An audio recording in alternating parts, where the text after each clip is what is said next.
हामीसँग नेपाली कांग्रेसका प्रवक्ता देवराज चालिसे स्टुडियोमा हुनुहुन्छ। नमस्ते, स्वागत छ यहाँलाई। Thank you. शेरबहादुर देउवा स्वदेश फर्किए पछाडिको नेपाली कांग्रेसभित्रको द्वन्द्व चाहिँ सडकमा मात्रै रहेन, अब यो अदालतसम्म पनि पुग्यो। यो चाहिँ असन्तुष्टि हो। असन्तुष्टि वैयक्तिक हुन्छ, असन्तुष्टि व्यक्तिगत हुन्छ। वैयक्तिक असन्तुष्टिका आधारमा अदालतले कुनै निर्णय गर्छ? त्यो तपाईँको सबैको अनुमान के चाहिँ छ भने त्यो अनर्थको निर्णय किन गर्यो होला न्यायालयले, आवश्यकता नभएको भन्ने पनि त न्यायिक क्षेत्रमा विश्लेषण त भयो होला नि त, होइन? ओके, विश्लेषण त भएको छ। अब त्यहाँ तपाईँको अब जुन प्रकृतिको न्यायाधीशहरू बस्नुभयो, सबै कुराहरू अहिले मैले न्यायालयको न्यायिक स्वतन्त्रताको म सम्मान गर्छु। ओके, है, तर तपाईँको न्यायालयले गर्ने कामहरू पनि पब्लिकको कन्सर्न भन्दा बाहेक प्रश्नको घेरामा त न्यायिक निर्णयहरू पनि हुन्छ। यति कुरो बुझ्नु होला, यसभित्र धेरै कुरा छ। पार्टीको वैधानिकतामाथि कुनै प्रश्न छैन, छैन, कुनै विवाद पनि छैन। छैन।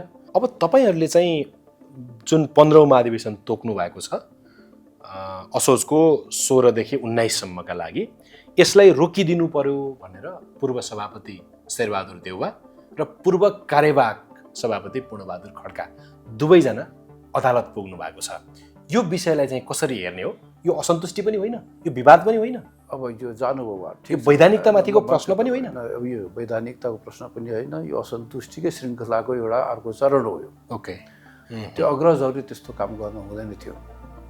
ओके, पदलाई केन्द्रित गरेर पार्टीलाई किनारामा धकेल्ने काम गर्नु कुनै पनि नेताहरूको शोभनीय काम मानिँदैन। टिप्पणीकारहरू कस्तो टिप्पणी गरिरहेका छन् भने शेरबहादुर देउवा जो यो देशमा टेक्ने बित्तिकै उनी अनुसन्धानको घेराभित्र जानुपर्ने थियो, सरकारले स्कटिङ गरेर त्यति सुरक्षित अवतरण गरायो।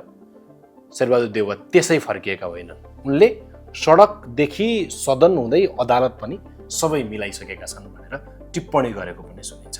यसले तपाईँहरूको विशेष महाधिवेशनको वैधानिकताकै जग त्यति बलियोसँग टेकेको छैन भनेर चर्चा गर्छ। अब यस्तो छ कि नेपाली कांग्रेसको नेताको अध्यक्षको हो भोलि को हो भन्ने कुरो अदालतले निर्णय गर्न सक्दैन।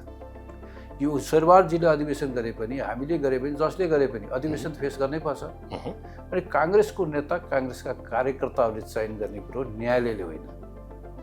न्यायालयले काङ्ग्रेसको विधानभित्र बसेर निर्णय गर्नुपर्छ, उसको आफ्नो मनोगत निर्णय गर्न सक्दैन। तर न्यायालयले चाहिँ भएको नेतृत्व वैधानिक हो कि अवैधानिक हो भनेर चाहिँ भनिदिन्छ। उसले भन्ने आधार कसको आधार भयो? नेपाली काङ्ग्रेसको विधानको आधारमा। त्यही विधानको आधारमा त हामी भन्दैछौँ कि हामी ठिक छौँ भनेर। पुरानालाई सम्मान, नयाँलाई काम भन्ने अवधारणा त यो तपाईँहरूकै कल्पना हो क्यारे, होइन? पुरानाहरू फर्किएर के भने पुरानाहरूले झन् पुरानालाई कोट गरेर बिपीको मेलमिलापको नीतिलाई हामीले लेटर एन्ड स्पिरिट दुवैले पालना गर्नुपर्छ। बिपीको मेलमिलापको नीतिको निचोड नै भनौँ, त्यसरी नै ब्रान्डिङ गरिएको थियो। राजाको घाँटी तल, मेरो घाँटी माथि। अब त्यसमा धेरै कारण र आधार हुनसक्छ। त्यसको आधार कारण भनेको नयाँ दल दर्ता गर्नको लागि पृष्ठभूमि पनि हुनसक्छ। त्यो एउटा धेरै कजहरू हुन्छ त्यो भित्र। त्यो कजले गर्दाखेरि एउटा दोस्रो कुरो मुद्दा चाहिँ काङ्ग्रेसको त्यहाँ बोकेर मूल काङ्ग्रेसलाई त्यो मुद्दा बोकाउने प्रयास पनि हुनसक्छ।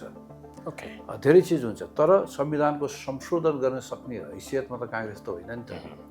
तपाईँहरू एउटा कुरा स्पष्ट बताइदिनुहोस् त कि शेरबहादुर देउवा आउने क्रममा सरकारको जुन खालको साथ शेरबहादुर देउवाले प्राप्त गर्नुभयो, तपाईँहरूले तोक्नु भएको महाधिवेशन असोज 16, 17, 18 यो महाधिवेशनलाई पनि सफल बनाउन अथवा असफल बनाउने भाजो हाल्नेहरूलाई यो सरकारकै पनि साथ छ भन्ने शङ्का गर्नु भएको छ। अब एउटा कुरो चाहिँ के बुझ्नु होला भने यो कुरो तपाईँको अनुमान चाहिँ केमा रियालिटी देखिन्छ, नजिक सत्यको नजिक देखिन्छ भने यो सरकारको राइभलर को हो त? सरकारको विकल्प के हो? सरकारले सोचिन्छ त्यो हो नि। पछिल्लो समयमा शेरबहादुर देउवासँग पनि संवाद नचुडिएको र यता गगन थापा समूह तपाईँहरूसँग पनि पार्टीसँग पनि संवाद नटुटेका एकजना पात्र हुन् डाक्टर शेखर कोइराला।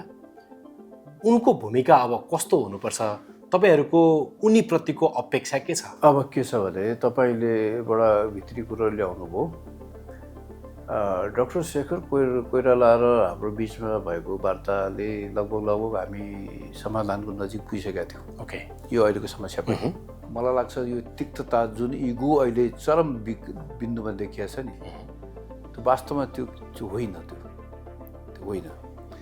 अब उहाँ पनि तयार हुनुहुन्थ्यो र यो विषयमा मलाई लाग्छ पूर्णबहादुर खड्का पनि नेगेटिभ होइन यो विषयमा।